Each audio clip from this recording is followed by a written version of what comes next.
This is Mark Adams with 4Quartersonline.com, and I'm here with Graceville head football coach, Coach Richard Koonce. And Coach, it's always unfortunate when you hear about a season cancellation or anything that surrounds a football program where there won't be a season. In a lot of places, football can be the lifeblood of the athletics program. It generates so much revenue. Talk to me just about what happened and just the things that led up to the decision for you all to cancel the season. Well, there were several factors that went into the decision to cancel the varsity season. We decided to have a JV season this year. We have about 9 JV games, but there were several factors that went into us canceling the season. One being low numbers. We only had about, I want to say, at one point, 7 kids come out before school started during camp. And this is about a week before, really a week after we did at the press conference at Dave & Buster's. I was about 19 deep, man, and I had about 10 transfer on me. I had lost about 6 or 7 to Chipley. I lost once to Bluntstown, and I lost 2 or 3 to Grades. So from a team that had 19 and you lose 10, that kind of decimates you, you know? And there was really no help, from the young guys. All I had about 4 or 5 middle schoolers come out. So we've actually had to cancel middle school season. So it's just overall low numbers, different attitude toward football nowadays with this younger generation. We grew up in the gladiator days where you had to play football.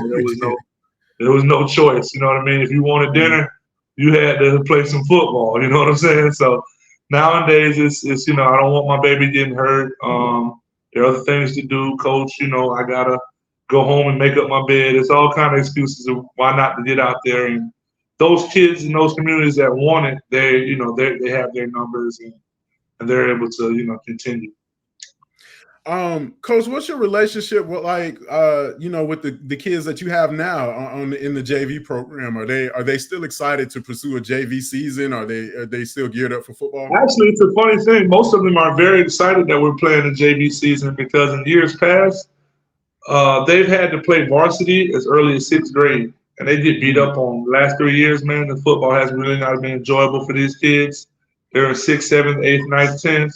And just getting pounded on, you know what I mean? And this is panhandle 1A rule football. Everybody's running the ball 40 times a game.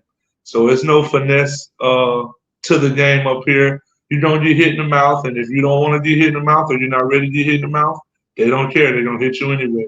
And our guys have been hit for the last 3 years. And those younger guys, they saw those older guys get hit, and I guess they didn't want that. So then we announced that we had a JV team.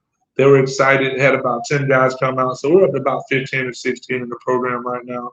Okay. About 5 or 6 of those are middle schoolers. So, it's hope, you know what I'm saying, right. As much as we can think. Yeah, going back to Media Day, there was a lot of excitement around the program. Graceville has such a rich football history that a lot of people aren't aware of. Talk to me about the state of the current state of things now at the school. I know everybody's population fluctuates. What's the student body look like right now at Graceville? Man, the numbers are low, man. We have less than 200 kids, 6 through 12. We have about 81 middle schoolers, 109 high schoolers. Over half are girls, and or students that don't play football. You know what I mean? If they're not physically able, mentally able. Academically able. So that cuts me down to really about 30 kids that I can choose from 6 through 12. And if any number of those don't want to play, it's tough to have a season. So just the sheer numbers, man. The middle class is kind of moving out of this community a little bit. So it's rough for those that, are still here. They're great people in this community, you know what I mean? Graceville has a history of just being a good community, just great people who care about each other, but they're just having a tough time. And I mean, those are different people, in the 90s when they had all that history. Those are grown men. You look at some of those pictures, those are grown men. They were holding the jobs, you know what I mean, working in the peanut fields, and then coming out to kick ass on Friday night. So it's like, it's a different breed, man. We're comparing apples to oranges, and they say that generations get wiser but weaker. It's kind of where we're in the middle of that. You know what I mean? They're definitely wiser with their technology and smartphones, and all those type of things, but they don't have the heart and the want to and just the sheer will that their predecessors had. Yeah, Coach, tradition and history aside, looking towards the future a little bit, having that JV program is really crucial, for the future of Graceville football, in my opinion, because, these kids are going to get a chance to develop, play football at their level. Where do you see Graceville football in the next 2 to 3 seasons? Hopefully we'll have a return to the varsity scene, and we'll have a varsity team by next year. Hopefully these guys get enough experience, take their lumps, you know what I mean, and have the confidence to come out and have the numbers to play a varsity schedule next year. It's just we can't lose any numbers, you know what I mean? Just that's the key, to keep the kids that want to stay here in Graceville, to keep their families that want to stay here in the community.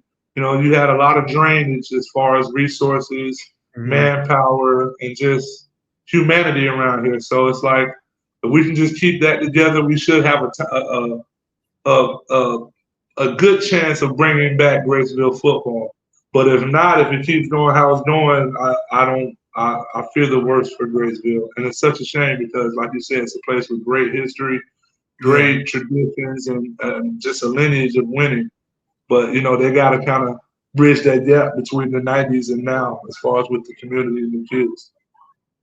Yeah, Coach, one of the things that I always appreciate, especially, the times that I've been out to Graceville, just the atmosphere, was all the way there.